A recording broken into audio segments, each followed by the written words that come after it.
¿Qué tal?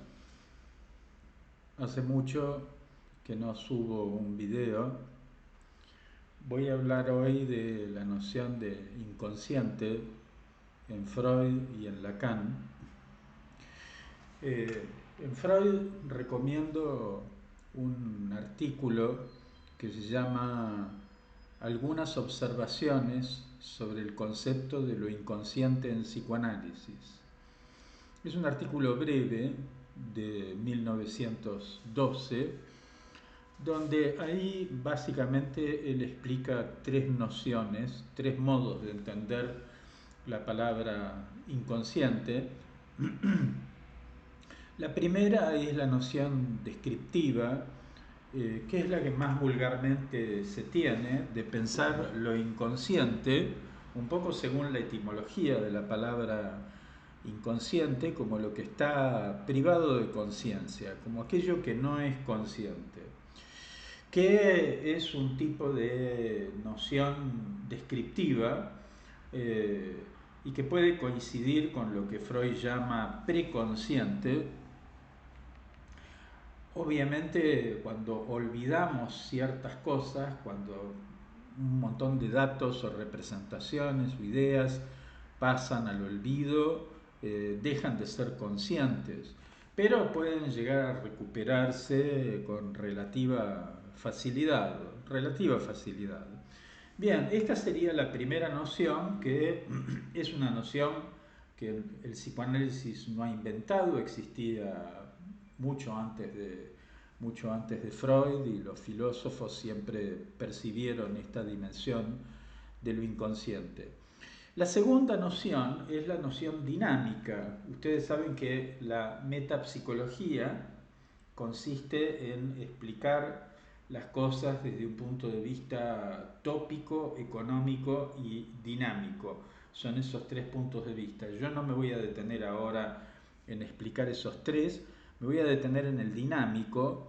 Entiende por punto de vista dinámico Freud entender los procesos psíquicos como resultantes de conflictos entre fuerzas que se oponen.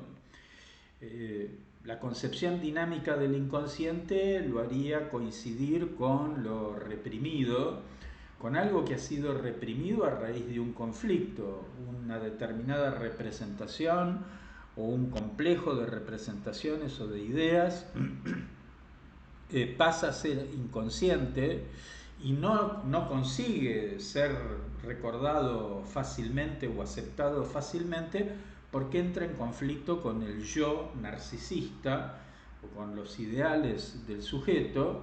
Hay una conflictiva eh, digamos, de orden moral o ético, una incompatibilidad entre la imagen que el sujeto tiene de sí mismo y ese contenido psíquico que no puede asumir como propio, que puede ser un deseo, un impulso. Bien, y donde además hay una resistencia a admitir esa noción. Acá hagamos una aclaración breve, que a veces el hecho de que algo esté reprimido no significa que esté olvidado o desconocido. A menudo la represión consiste en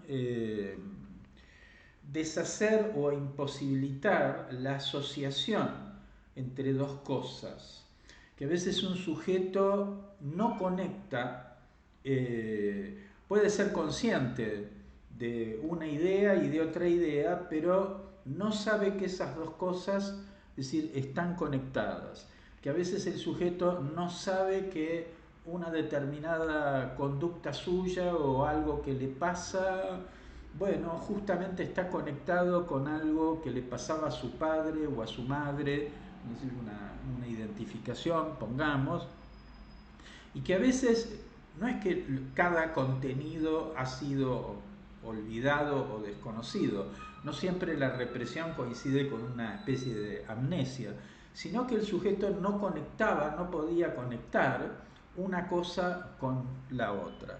Esto sería el punto de vista dinámico, que que es el punto de vista del conflicto. Y por último, Freud considera como lo más propio del psicoanálisis, lo más auténticamente psicoanalítico de la concepción del inconsciente, el punto de vista sistémico. Freud concibe el aparato psíquico como diversos sistemas psíquicos, donde sobre todo el sistema inconsciente es un sistema de leyes. No está pensado tanto como un contenido, sino como un modo, una lógica de funcionamiento de las representaciones, de las ideas, de los significantes, diría Lacan, una lógica, una interacción particular de los significantes según determinadas leyes, que son las leyes del proceso primario para Freud, o sea, la condensación y el desplazamiento. Y estas dos leyes del proceso primario son las que Lacan va a identificar o va a reconocer allí, en esas dos leyes, que son leyes del inconsciente de Freud, la metáfora, que corresponde a la condensación, y la metonimia, que corresponde al desplazamiento. Yo hoy no me voy a explayar en el desarrollo de lo que es la metáfora o la metonimia, pero que serían como las dos leyes fundamentales de la retórica. Y así esto justifica que Lacan pueda decir que el inconsciente está estructurado como un lenguaje, en el sentido de que las leyes del inconsciente freudiano, del proceso primario, coinciden con estas dos leyes fundamentales de la retórica, que son la metáfora y la metonimia. Ahora bien, ese sistema de leyes va elaborando, son leyes justamente de la retórica, a través de las cuales, por ejemplo, el inconsciente construye, por ejemplo, una narrativa, un sueño, y es un sueño que elabora, la función del sueño es elaborar un núcleo traumático. Estoy simplificando mucho las cosas, pero a los efectos de no demorar demasiado este video, digamos que el inconsciente habla constantemente, es un aparato de tratar de simbolizar algo que no se deja simbolizar del todo. Freud tiene una imagen que es la imagen de la cebolla, es decir, el aparato psíquico concebido como una cebolla, como capas de recuerdos, de representaciones, de significantes, que envuelven un núcleo. Hay un núcleo de la cebolla, un núcleo patógeno, y ese núcleo patógeno que nunca termina de hacerse inconsciente, nunca termina de hacerse consciente, bueno, ese inconsciente radical, que Freud dice, a falta de un término mejor lo llamamos inconsciente, pero en realidad lo nombramos como sistema INC o sistema VW, ¿no? En alemán Unbewusstsein, y porque en realidad el término inconsciente hace pensar en que lo inconsciente es la negativa de la conciencia, y en realidad el inconsciente es otra cosa. No hay que pensarlo como algo referido a la conciencia, por déficit o no déficit, sino que es un modo de funcionamiento del pensamiento, del lenguaje. Y ese modo de funcionamiento está al servicio de una elaboración, un trabajo de elaboración de un trauma sexual infantil. Trauma sexual infantil que ha caído bajo la represión primaria, o sea, lo primordialmente reprimido. La represión originaria, la represión del origen, de lo originario, es la represión de ciertas experiencias primitivas de satisfacción que es traumática. No es que la satisfacción acá hay que entenderla en el sentido de algo que pone contento al sujeto. Bien, entonces, ok, eso está, digamos, la idea del inconsciente como núcleo, no tanto ya como un sistema, sino como un núcleo, y además un núcleo que jamás accede a la conciencia, ni siquiera por la vía de un análisis, y que serían huellas metonímicas. Cuando decimos huellas metonímicas serían como ruinas, como pedacitos de algo, incluso pedacitos que ya no podemos decir pedacitos de qué eran, ¿no? Es decir, como algo fragmentario, pero que ni siquiera esos fragmentos llegan a la conciencia, y que, bueno, son residuos, fragmentos metonímicos de un trauma sexual infantil, de cosas que ocurrieron simultáneamente o que estaban contiguas, por ejemplo, vamos a poner el ejemplo de la escena primaria, ¿no? De la visión del coito de los padres, y por ahí, es decir, había algún elemento, como en el caso del hombre de los lobos, algún elemento, es decir, en la habitación, algunos datos contiguos que rodean a la escena y que quedan marcados en una asociación por simultaneidad, dirá Freud en la carta 52 a Fliess, y que quedan marcados allí, registrados allí. Bien, y que en general lo que retorna a través del síntoma son retoños sustitutivos de eso primordialmente reprimido. Hasta acá podríamos decir que es la idea de lo inconsciente en Freud. Lacan básicamente, y estoy resumiendo mucho el punto de vista de él, lo que Lacan va a concebir es lo inconsciente como un agujero en el saber. No directamente como, porque uno diría, bueno, ¿cuál es la diferencia con Freud? Bueno, lo que pasa es que Freud piensa que en el núcleo de lo inconsciente, por más inaccesible e imposible de acceder que sea, bueno, hay rastros de una experiencia sexual infantil traumática, ¿no? Podríamos decir fragmentos de un saber que podría llegar a construirse, a hacer una construcción, como cuando en arqueología tenemos un fragmento de algo y podemos más o menos reconstruir, decir, bueno, acá había esto, o esto es el fragmento de tal cosa, y podemos suponer que acá hubo, no sé, un templo, una pirámide, una estatua, es decir, o lo que fuere. Bien, acá directamente Lacan lo plantea como un vacío, como un agujero en el saber, y donde lo verdaderamente traumático no es tanto una experiencia sexual de desborde que me avasalló, ¿no? Una experiencia de una excitación que me avasalló, como un demasiado, un exceso de excitación, sino que acá lo que hay es un agujero, es decir, un agujero en el saber. Y en todo caso lo que sucede es que, es decir, esa experiencia traumática viene a superponerse o a llenar ese agujero del saber.